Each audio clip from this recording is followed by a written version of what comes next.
ప్రియమైన ఛాత్రోపాధ్యాయులారా, ఈరోజు మనము ప్రబంధ యుగం, దీనినే శ్రీకృష్ణదేవరాయల యుగం అని కూడా అంటారు.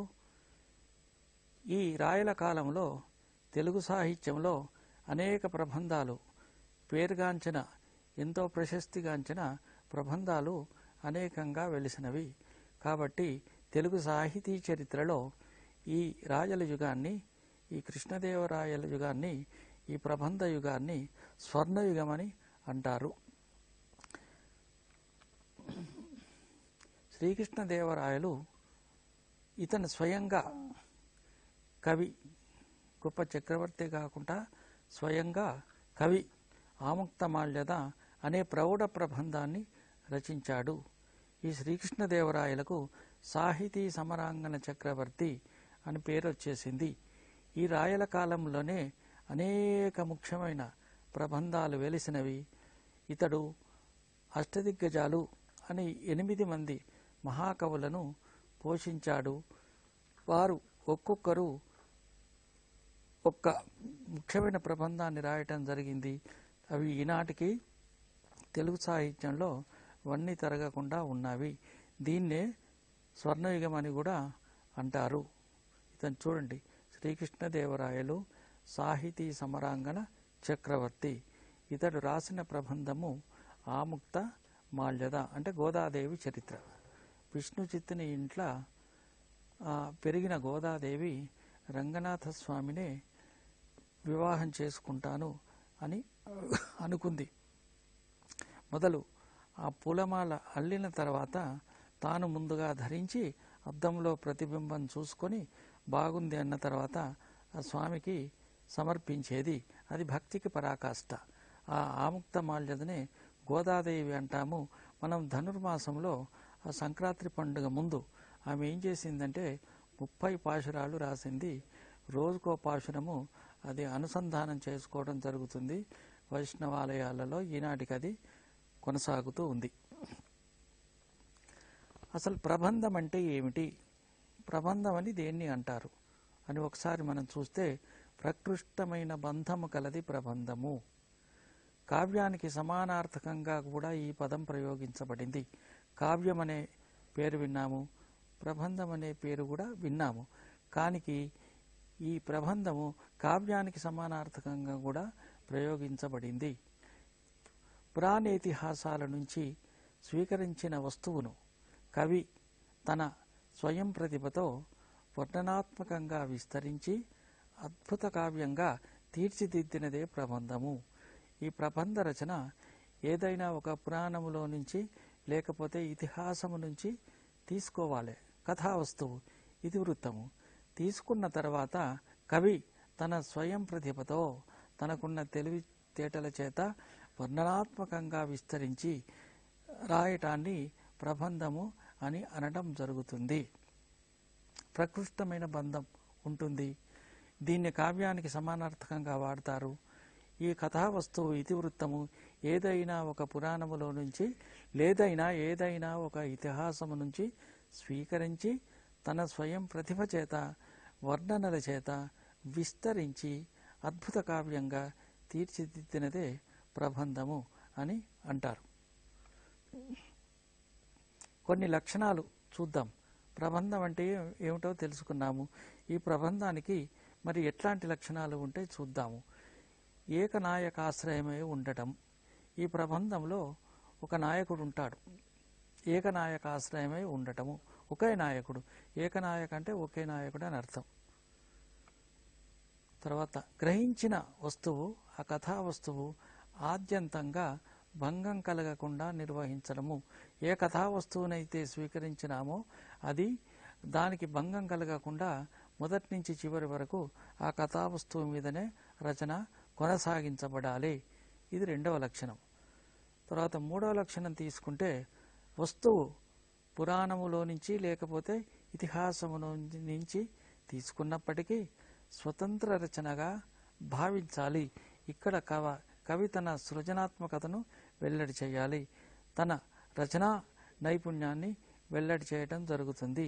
వస్తువు పురాణ ఇతిహాసాల నుంచి స్వీకరించిన ఒక స్వతంత్ర రచనగా అది భాషించాలి. ఇందులో అంటే ఈ ప్రబంధాల్లో శృంగారం ప్రధానమైన రసంగా ఉంటుంది. శృంగారం అంగిరసం. అంగిరసం అంటే ప్రధానమైన రసంగా ఉంటుంది. ఇతర రసాలు అంగరసాలుగా ఉండాలి. శృంగారం ప్రధాన రసంగా ఉంటుంది, మామూలుగా ఇతర రసాలు అంగరసాలుగా ఉండాలి. ప్రబంధంలో అష్టాదశ వర్ణనలు ఉంటాయి. 18 వర్ణనలు. అష్టాదశ వర్ణనలు అంటే 18 వర్ణనలు. అష్టాదశ వర్ణనలోకి వెళ్ళి చూస్తే నగరము అంటే ఆ నగరాన్ని వర్ణించడం. ఇప్పుడు అందులో విష్ణు చిత్తుడు, ఆముక్తమాల్యంలో విష్ణు చిత్తుడు అది అందులో ఆ ఊరిని, ఆ రాయిలో ఆ ఊరిని వర్ణించడం జరిగింది. తర్వాత ఏమిటి, తర్వాత ఇంకా ఇది మణిచరిత్రలో అలసాని పెద్దన వర్ణాద్వీపవతి తటాంచలమునన్ వప్రస్థలీ చుంబితాంబరమై సౌధసుధా ప్రభాతబళిత ప్రాళేయ రుగ్మండలి హరుణంబై అరుణాస్పదపురం వను నొప్పు అని ఈ విధంగా వర్ణించడం జరిగింది. నగరాన్ని వర్ణిస్తారు అంటే ఊరును వర్ణించడం. అష్టాదశ వర్ణనలు చూస్తున్నాం. 18 వర్ణనలు. రెండవది అర్ణవం అంటే సముద్రాన్ని వర్ణించడం. శైలము ఏదో కొండను వర్ణించడం శైలము. మళ్ళీ అదే మనుచరిత్రలోకి వెళ్తే అల్లసాని పెద్దన చాలా చక్కగా వర్ణించాడు. ఏది హిమవన్నగమును వర్ణించాడు. హిమాలయ పర్వతాన్ని వర్ణించాడు ఆయన. అటజని కాంచ భూమి సూరడంబర చుంబి శిరస్సరఝరీ పటల ముహుర్ముహుర్లుట తభంగ తరంగ మృదంగ నిస్వనస్ఫుట నటనానుకూల పరిఫుల్ల కలాప కలాపిజాలమున్ కటకచరత్కరేణు కరకంపిత సాలము శీతశైలమున్. ఇది చాలా ప్రసిద్ధమైన పద్యము. అల్లసాని పెద్దన రాసిన మనుచరిత్రలో ఇది మనకు కనబడుతుంది. ప్రవరుడు సిద్ధుడు ఇచ్చిన పసరు పూసుకొని హిమాలయ పర్వతాల్లోకి వెళ్ళాడు. వెళ్ళి అక్కడ అన్ని ఆ వింతల విశేషాలన్నీ చూస్తూ ఉన్నాడు. ఆ హిమాలయ పర్వతం ఎట్లా ఉందంటే అల్లసాని పెద్దన అంత చక్కగా వర్ణించాడు. అంబర చుంబి శిరస్సర ఝరీపటల ముహుర్లుట అభంగ తరంగ మృదంగ. మృదంగం అనేది మద్దెల చప్పుడు. ఆ మద్దెల చప్పుడు వచ్చే విధంగా అక్కడ పదాలను కూడా వేశాడు. అభంగ తరంగ మృదంగ.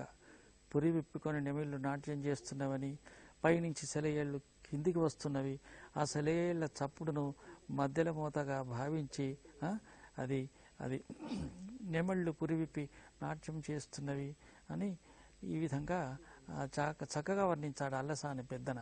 శైల వర్ణన. అందుకోసమే అల్లసాని వాణి అల్లిక జిగిబిగి అన్నారు.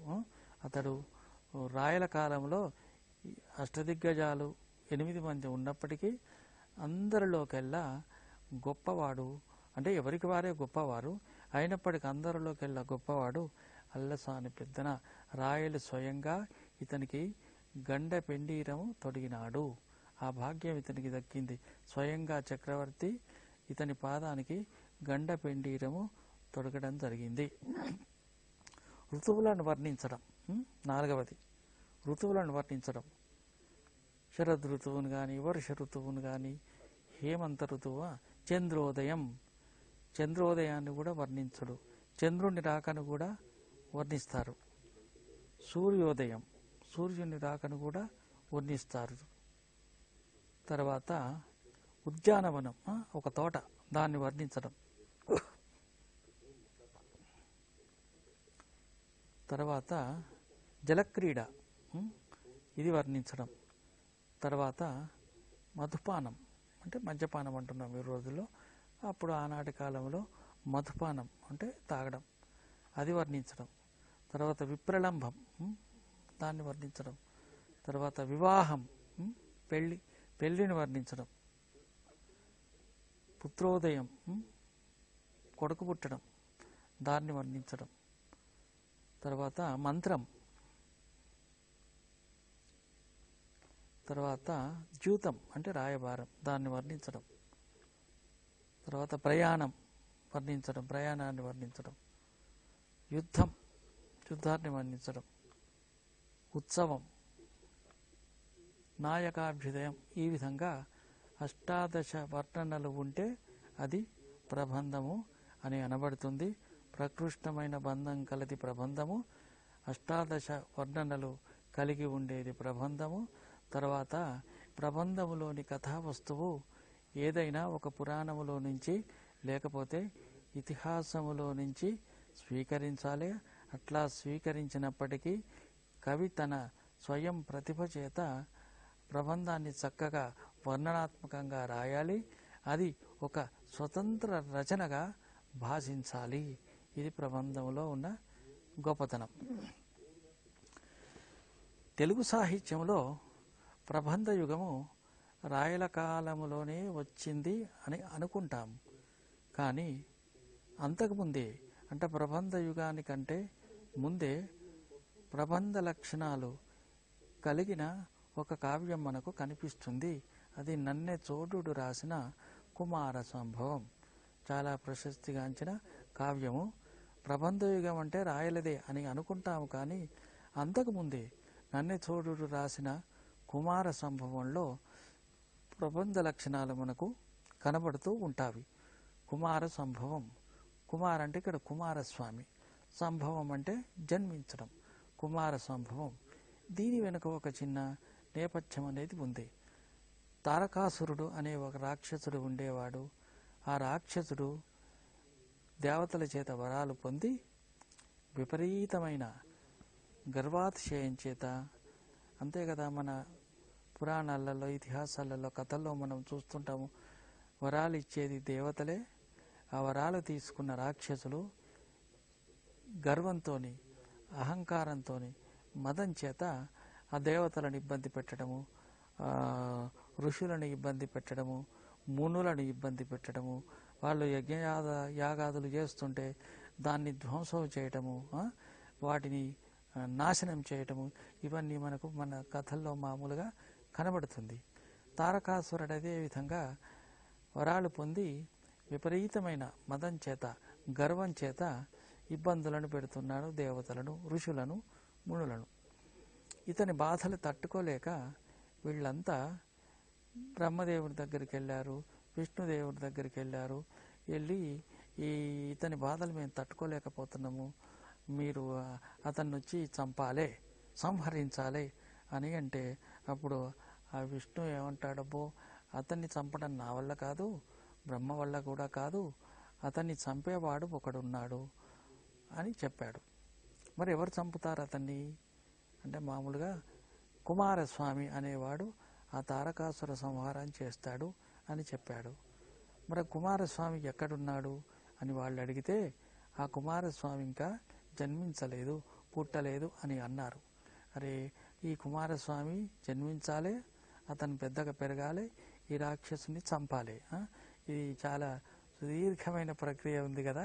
కాబట్టి మరి అతడు ఎక్కడున్నాడంటే ఇంకా పుట్టలేదు. సరే, పుట్టలేదు.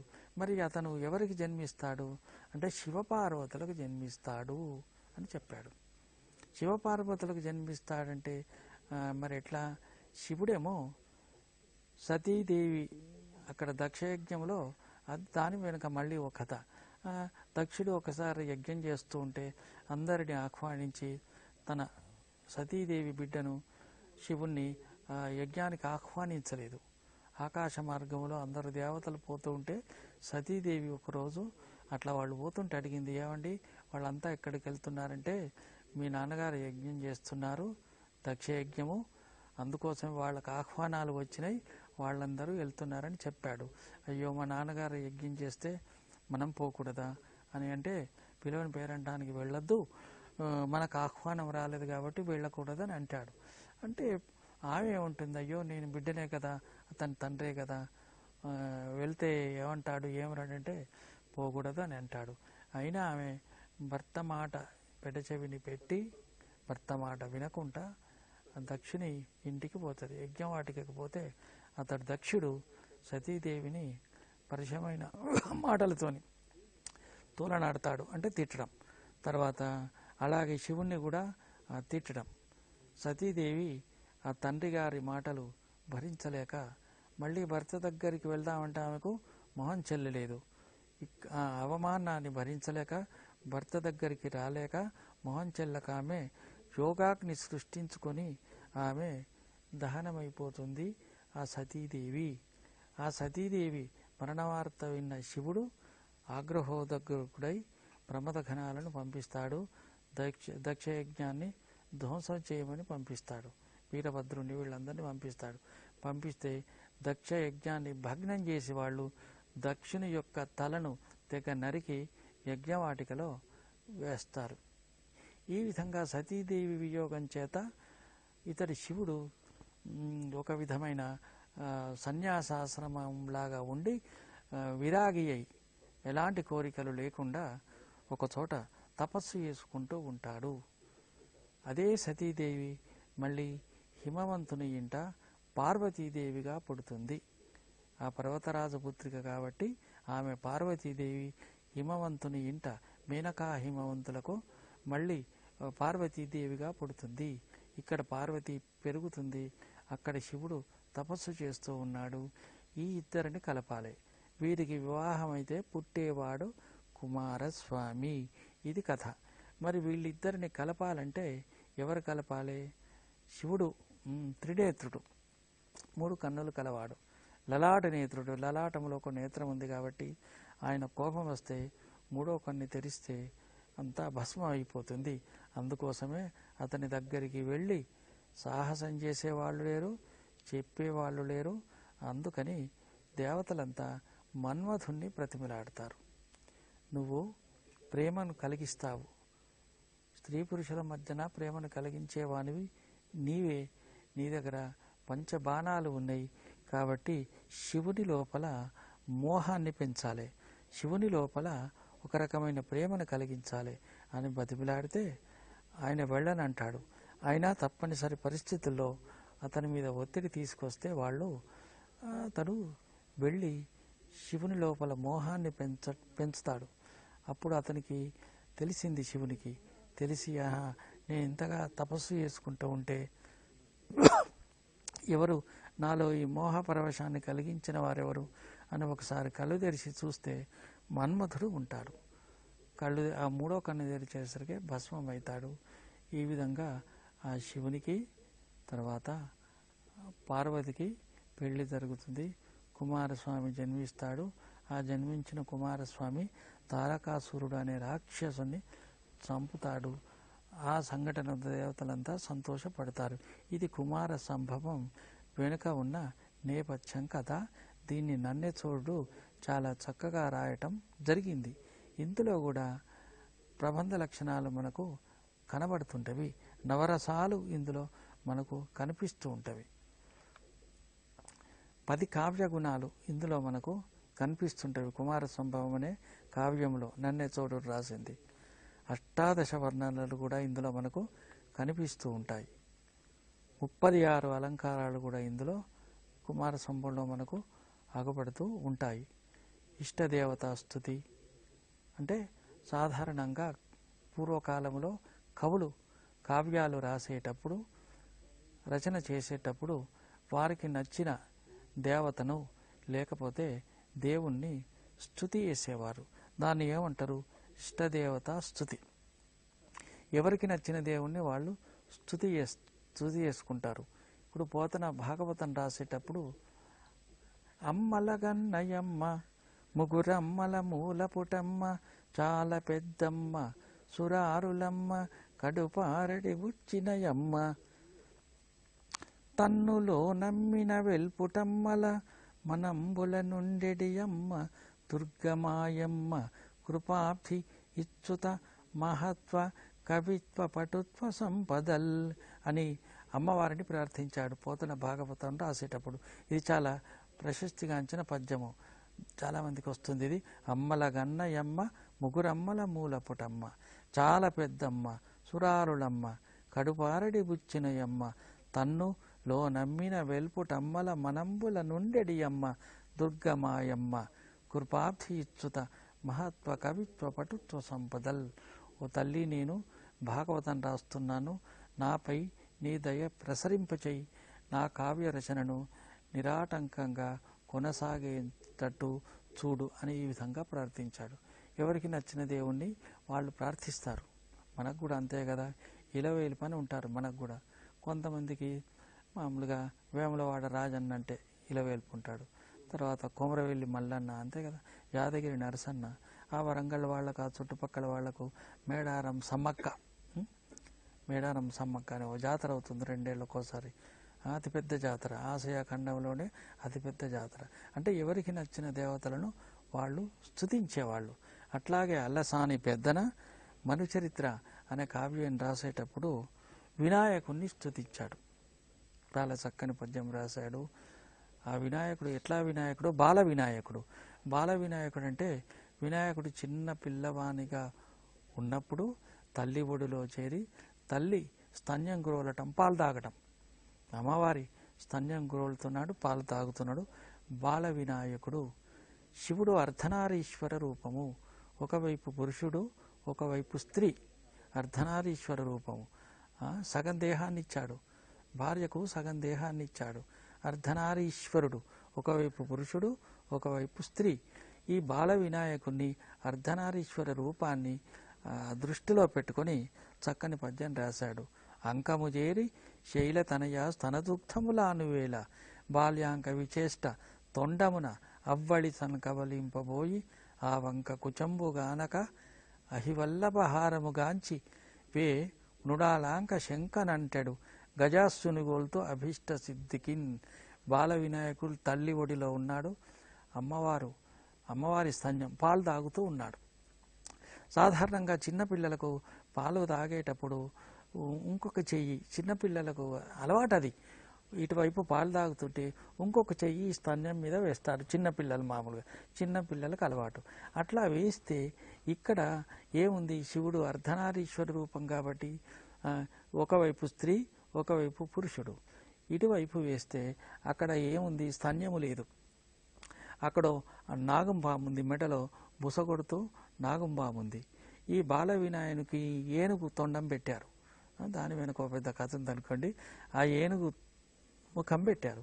ముఖం పెట్టేసరికి ఈ ఏనుగు ముఖాన్ని, అది నాగసర్పము, ఇది ఏనుగు ముఖాలకు తామరతూళ్ళు అంటే బాగా ఇష్టం. గజముకు, ఏనుగుకు తామరతూళ్ళు అంటే బాగా ఇష్టం. ఈ ఏనుగు ముఖం ఉన్న వినాయకునికి ఆ పాము బుసలు కొడుతుంది. వాసుకి, శివుని మెడలో ఉండే పాము. ఆ పామును తామరతూడు అనుకొని ఈ ఏనుగు వినాయకుడు దాన్ని అందుకోవడానికి ప్రయత్నం చేస్తున్నాడు, పామును. ఆ పామే అందుకోవడానికి ప్రయత్నం చేస్తే ఇంకా కోపం వచ్చి అది బుసలు కొడుతుంది. ఈ విధంగా ఉన్న వినాయకునికి నేను నమస్కరిస్తున్నాను అని ఒక చక్కని, మంచిది కదా. అంకము చేరి శైలతనయ స్తనదుగ్ధములానువేళ బాల్యాంక విచేష్ట తొండమున అవ్వళ్ళి కబలింపబోయి ఆ వంక కుచంబుగానక అహివల్లభహారముగాంచి వే మృడాలాంక శంకనంటెడు గజాస్సునుగోలుతో అభిష్ట సిద్ధికని. ఈ విధంగా కవులు రచనలు చేసేటప్పుడు వారి వారి ఇష్ట దేవతలను స్తుతిస్తారు. దేవతలను స్తుతించడం మనం కూడా అంతే కదండి. ఏదో కష్టం వచ్చింది, హెల్త్ బాగలేదు, ఆరోగ్యం బాగలేదు, సుఖాలు వచ్చినప్పుడు ఎవరు గుర్తుకు రారు. ఎవరికైనా అంతే. కష్టం వచ్చింది, భగవంతుడు గుర్తుకొస్తాడు. అనారోగ్యం వచ్చింది, భగవంతుడు గుర్తుకొస్తాడు. పరీక్షలు వచ్చిన విద్యార్థులకు భగవంతుడు గుర్తుకొస్తాడు. ఒకటే గుళ్ళ చుట్టూ తిరుగుతుంటారు, ప్రదక్షిణాలు చేస్తుంటారు, కొబ్బరికాయలు కొడుతుంటారు, మొక్కులు మొక్కుకుంటారు, అంతే కదా. కష్టం వచ్చినప్పుడే భగవంతుడు అనేవాడు గుర్తుకొస్తాడు. మిగతా సమయంలో ఎవరికి దేవుడు అనేవాడు గుర్తుకు రాడు. ఆ విధంగా ఇష్ట దేవతలను స్తుతిస్తారు. కావ్య ప్రశంస, సుకవిస్తుతి, సుకవులను స్తుతించడము, కుకవులను నిందించడము, షష్ట్యంతములు. ప్రతి కావ్యానికి, ప్రబంధానికి వెనక రాసేవి షష్ట్యంతములు అంటారు. ఆశ్వాసాద్యంత పద్యాలు, ఆశ్వాసాంత గద్యం, ఇవన్నీ మనకు మామూలుగా ప్రబంధ యుగం, రాయల యుగంలో వచ్చినప్పటికీ నన్నెచోడుడు రాసిన కుమార సంభవంలో ఇవన్నీ ఉండటం వల్ల సాహిత్య చరిత్రకారులు, తెలుగు సాహితీ చరిత్రకారులు నన్నెచోడుని కుమార సంభవము మొట్టమొదటి ప్రబంధం అని చెప్పొచ్చు అని వాళ్ళు ఆ విధంగా చెప్పడం జరిగింది. అన్ని ప్రబంధ లక్షణాలు అందులో ఉన్నాయి కాబట్టి ఇది మొట్టమొదటి ప్రబంధం అని వాళ్ళు చెప్పడం జరిగింది.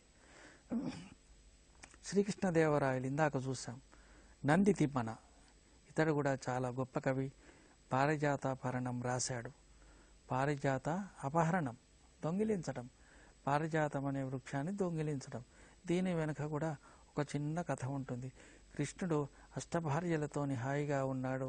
ఒకసారి నారద మహర్షుడు శ్రీకృష్ణుడు రుక్మిణీదేవి మందిరములో ఉన్నప్పుడు నారద మహర్షి వచ్చాడు.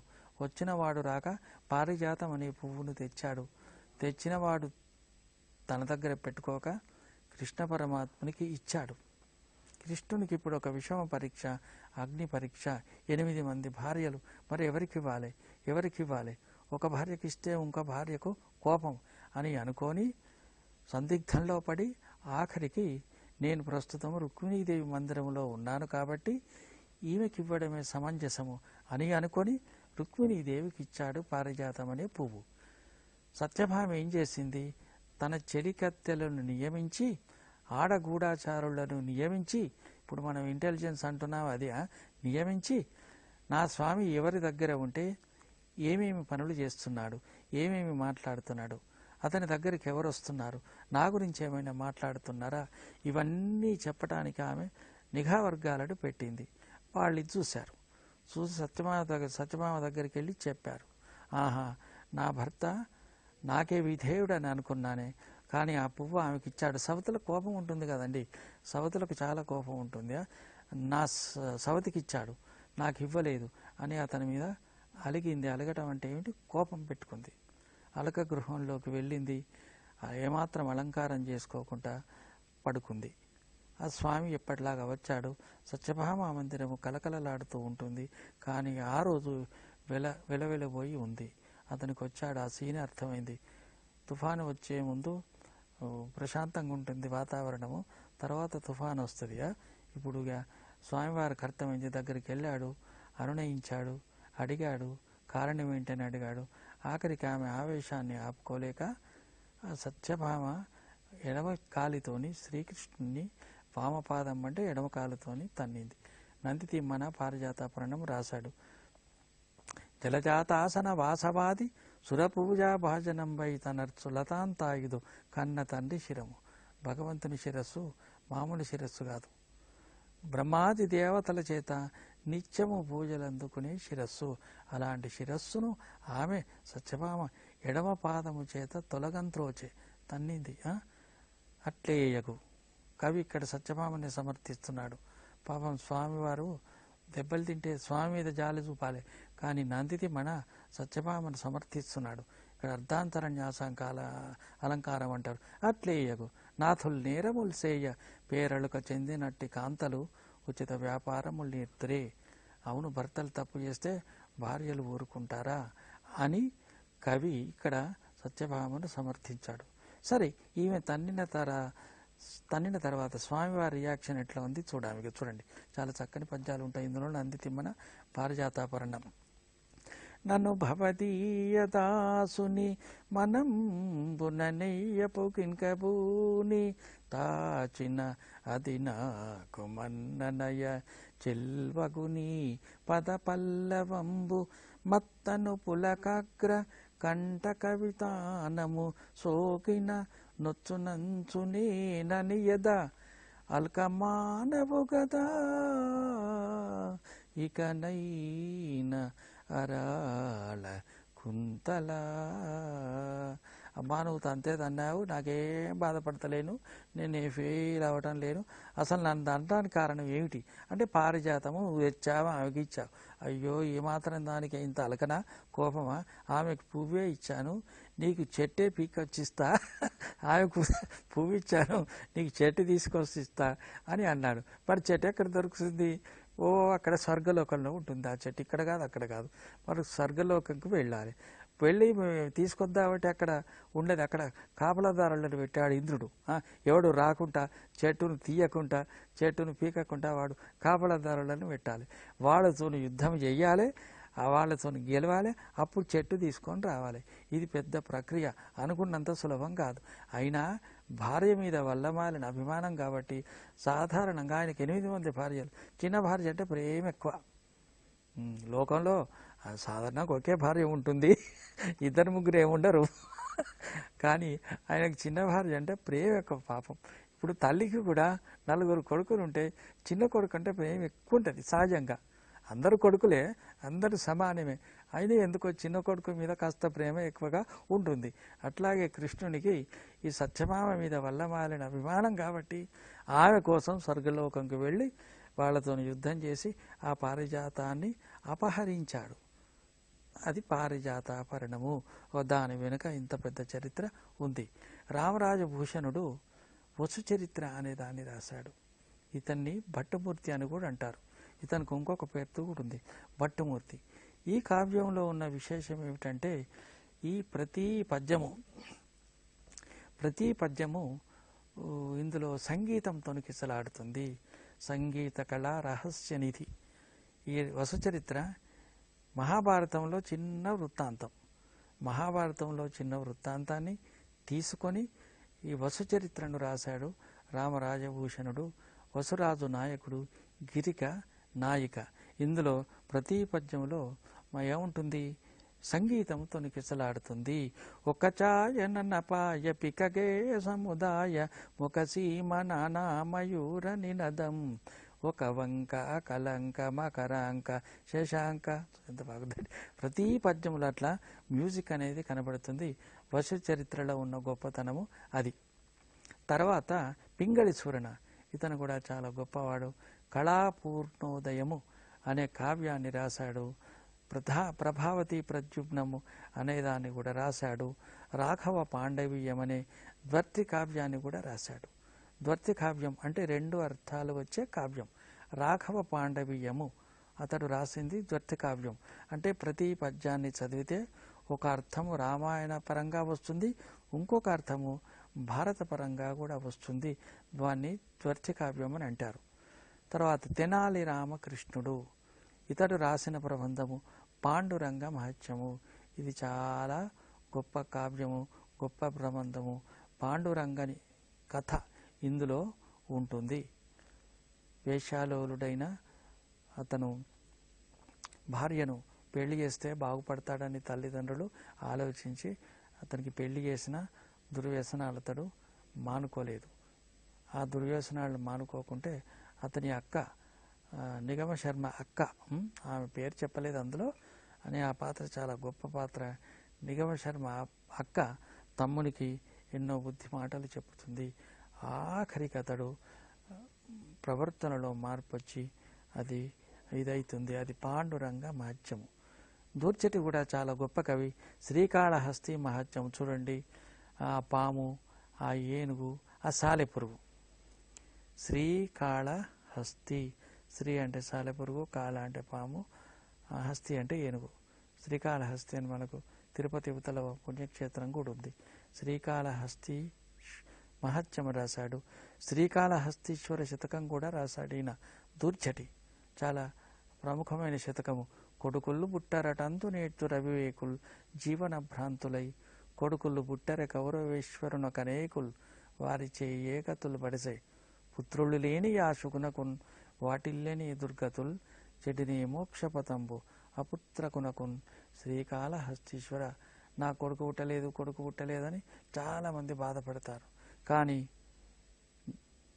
ధృతరాష్ట్ర మహారాజుకు 100 మంది కొడుకులు పుట్టారు, ఒక్కడు కాదు. కౌరవులు అతనికి ఏం మనశ్శాంతి ఉంది కదా. అందుకోసమే కొడుకుళ్ళు పుట్టరటంతు నేర్చు రవివేకుల్ జీవన భ్రాంతులై కొడుకుళ్ళు పుట్టరే కౌరవేశ్వరునకు అనేకుల్ వారిచే ఏగతులు పడిసే పుత్రులు లేని ఆ శుకునకున్ వాటిల్లేని దుర్గతుల్ చెడిని మోక్షపతంబు అపుత్రకునకున్. శ్రీకాళహస్తీశ్వర, అపుత్రకుడైన మోక్షపదం ఏమి చెడిపోదు. శుకమహర్షి వ్యాసుని కొడుకు శుకుడు. వ్యాసుడన్న ఆ భారతంలో వీళ్ళకు సంతానం ఇచ్చాడు, ఏదో మంత్రం చెప్పాడు, ఏదో చేశాడు. కానీ శుకుడు మహాయోగి, తండ్రిని మించిన తనయుడు శుకమహర్షి. శుకమహర్షి ఆ పరీక్షిత్ మహారాజుకు 7 రోజుల్లో భాగవతం చెప్పాడు. దాని వెనుక మళ్ళీ ఒక కథ ఉంటుంది అనుకోండి. తర్వాత మాదయ్య గారి మలన రాసిండు రాజశేఖర చిత్ర, అయ్యల్ రాజు రామభద్రుడు. ఈ విధంగా శ్రీకృష్ణదేవరాయల కాలములో 8 మంది గొప్ప కవులను ఇతడు కవి పండితులను ఆదరించి పోషించడం జరిగింది. అందుకోసమే రాజల యుగాన్ని తెలుగు సాహితీ చరిత్రలో ప్రబంధ యుగమని అంటారు. తర్వాత స్వర్ణయుగం అని కూడా అంటారు. అది గోల్డెన్ పీరియడ్. చక్కని కావ్యాలు, చక్కని ప్రబంధాలు అందులో వచ్చినాయి. తర్వాత వీటితో పాటు ఇంకా కొన్ని ప్రముఖమైన రచయితలు, కవులు, కొన్ని ప్రముఖమైన రచనలు ఇందులో మనకు కనిపిస్తుంటాయి ప్రబంధ యుగంలోనే, అంటే రాయల యుగంలో. అచ్చ తెలుగులో మొదటి యయాతి చరిత్ర రాసిన వాడు పొన్నకంటి తెలగన. ఈ పొన్నకంటి తెలగన యయాతి చరిత్ర అనే దాన్ని రాశాడు. ఇది అచ్చ తెలుగులో మొట్టమొదటిసారిగా రాయబడింది. ఇంకొకరు కందుకూరి రుద్రకవి, ఇతను గొప్పవాడే. నిరంకుశోపాఖ్యానం అను ప్రబంధాన్ని రాసిండు. దాంతోపాటు సుగ్రీవ విజయం అను యక్షగానం కూడా రాశారు. ఇది తెలుగులో మొట్టమొదటి యక్షగానం. అక్కడ చూడండి, శ్రీరాముడు చెట్టుచాటు నుండి వాలిని చంపివేస్తాడు. చెట్టుచాటు నుండి వాలిని చంపివేస్తే ఆ వాలి కింద పడ్డాడు. అతని పక్కన అతని భార్య, ఆమె పేరు తార. ఆమె ఏం చేసింది, శ్రీరాముణ్ణి నిలదీసి అడుగుతుంది, నా స్వామిని చెట్టుచాటు నుండి చంపావు, నువ్వే వీరును అయ్యా అని నిలదీసి అడుగుతుంది. ఒక్క మాట, నువ్వు సుగ్రీవునితో స్నేహం చేసే బదులు ఒక్క మాట నా భర్తకు చెప్తే సీతమ్మను తీసుకొని వచ్చేవాడు కదా, ఎదురుగా ఉండి పోరాటం చేయకుండా చెట్టుచాటు నుండి పోరాటం చేశావు అని సుగ్రీవ విజయం అనే యక్షగానంలో తార శ్రీరామచంద్రుణ్ణి నిలదీసి అడుగుతుంది. సుగ్రీవ విజయము తెలుగులో మొట్టమొదటి యక్షగానం. ఇది చాలా బాగుంటుంది. మొల్ల రామాయణం రాసింది. మొల్ల రామాయణం కూడా చాలా ప్రశస్తిగాంచినది. ఒక మహిళ అయినప్పటికీ, స్త్రీ అయినప్పటికీ ఈమె చాలా విదుషీమని, చాలా పండితురాలు. చక్కని మొల్ల రామాయణం అంటారు దీన్ని. మొల్ల రామాయణం రాసింది. చదలవాడ మల్లయ్య అనట ఆయన విప్రనారాయణ చరిత్ర అనేది రాశాడు. ఇది ఎప్పుడో పాతకాలంలో సినిమా కూడా వచ్చింది, విప్రనారాయణ అని. తర్వాత తాళ్లపాక అన్నమయ్య కీర్తనలు రాశాడు. వెంకటేశ్వర స్వామి అనేక కీర్తనలు రాశాడు. ఇతనికి పద కవిత పితామహుడు అని పేరు కూడా వచ్చింది. దీన్ని ఏమంటాం మనం, అన్నమాచార్య కీర్తనలు అంటాం. ఎన్నో 32,000 సంకీర్తనలు రాస్తే అందులో చాలా అలభ్యం దొరకలేదు. కొన్ని దొరికిన వాటిని రాగి రేకుల మీద రాశాడు. దొరికిన వాటిని భద్రపరిచి తిరుపతిలో ఇప్పుడు వాటిని అక్కడ అందులో దాచిపెట్టారు. అన్నమాచార్య కీర్తనలు. ఇతని కీర్తనలు కూడా చాలా బాగా ఉంటాయి. అన్నమయ్య కీర్తనలు అంటారు. తాళ్లపాక అన్నమయ్య కీర్తనలు. పద కవిత పితామహుడు అని ఇతన్ని అంటారు. అందులో అదిగో అల్లది ఓ శ్రీ హరివాసము 10,000 శేషుల పడగలమయం అదొకటి. ఇంకా కొండలలో నెలకొన్న కోనేటి రాయడు వాడు. చాలా చక్కని కీర్తనలు, ప్రముఖమైన కీర్తనలు చాలా ఉంటాయా. అన్నమయ్య కుమారుడు పెద్ద తిరుమలాచార్యుడు. ఇతడు రాసింది శ్రీ వెంకటేశ్వర వచనాలు. తాళ్లపాక తిమ్మక్క, ఈమె కూడా తెలుగు సాహిత్యంలో మంచి విదుషీమణి, స్త్రీ కవయిత్రులలో కూడా ప్రముఖమైనది తాళ్లపాక తిమ్మక్క. ఈమె ఏం రాసింది, సుభద్రా కళ్యాణం అని ద్విపద కావ్యం రాసింది. సుభద్రా కళ్యాణం అంటే అర్జునుడు సుభద్రను ఏ విధంగా వివాహం చేసుకున్నాడు అని ఆ ఇతివృత్తాంతాన్ని తీసుకొని సుభద్రా కళ్యాణం అనే ద్విపద కావ్యాన్ని ఈమె రాసింది. తర్వాత ఈ కాలంలోనే చేమకూర వెంకట కవి అనే ఒక ప్రముఖ కవి కనబడతాడు. ఇతడు విజయ విలాసం అనే చక్కని ప్రబంధాన్ని, చక్కని కావ్యాన్ని రాశాడు. విజయుడు అంటే అర్జునుడు, అతని విలాసం. ఒకసారి అన్నావదినెల గదిలోకి ఆయుధాల కోసం అన్నావదినెలు ఏకాంతంగా ఉన్నప్పుడు గదిలోకి వెళ్ళి తాను తప్పు చేశాను అన్న భావనతోని అతను ఏం చేశాడు, తీర్థయాత్రలకు వెళ్తాడు. ఆ తీర్థయాత్రలకు వెళ్తే అతనికి ఉలూచి, చిత్రాంగద, సుభద్ర అనే ముగ్గురిని వివాహం చేసుకుంటాడు. అదే విజయ విలాసం. సుభద్ర విజయ విలాసం చేమకూరి వెంకట కవి రాశాడు. ఇతడు ప్రతిపద్యమున చమత్కృతి చెప్పనేర్తును అని సవాల్ చేసిన కవి. ప్రతిపద్యమున చమత్కృతి చెప్పనేర్తును అని సవాల్ చేసిన కవి. ఆ సవాల్ చేసినట్టుగానే ప్రతి పద్యములో చమత్కారం చెప్పాడు. ఇతనికి శ్లేష అలంకారం అంటే చాలా ఇష్టం, యమకం అంటే చాలా ఇష్టము. ప్రతిపద్యంలో చమత్కారం కనబడుతుంది. మామకు ఆగమన వార్త చెప్పి మగిడి రమ్ము. ఇందులో మూడు రకాలుగా చెప్పుకోవచ్చు. మామ కాగా మన వార్త చెప్పి మగిడి రమ్ము, మామక ఆగమన వార్త చెప్పి మగిడి రమ్ము, మామకు ఆగమన వార్త చెప్పి మగిడి రమ్ము. రచంద మామ నేలిన దొరగా నెన్నుదురు చెప్పనికి పరువంపు మొల్ల మొగ్గల దొరగా పలుకుదురు బిత్తరికి తెమ్మెర నీకెన్ తెమ్మెర కమ్మని విలుకాని దొరవు కమ్మని రమ్మని. ఈ విధంగా ప్రతి పద్యం అద్భుతమైన పద్యాలు ఉంటాయి. విజయ విలాసం చేమకుర్ర వెంకట కవి రాశాడు. ఈ విధంగా రాయల కాలంలో అనేక కావ్యాలు ప్రబంధాలు వెలవటం వల్ల దీనికి ప్రబంధ యుగం అని అంటారు. శ్రీకృష్ణదేవరాయల యుగం అని కూడా అంటారు.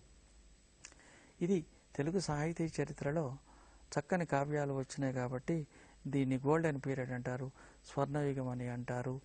ఈ విధంగా ఈరోజు మనము ప్రబంధ యుగంలో గొప్ప కావ్యాలు ఎలా వచ్చినాయి, గొప్ప కవులు ఎవరు, ప్రబంధాలు ఏమిటి ఒకసారి మనము విడమర్చి చూడటం జరిగింది. తర్వాత వచ్చే లెసన్లో మరొక అంశాన్ని గురించి మాట్లాడుకుందాం. ఈ రోజుకి సెలవు. నమస్కారం.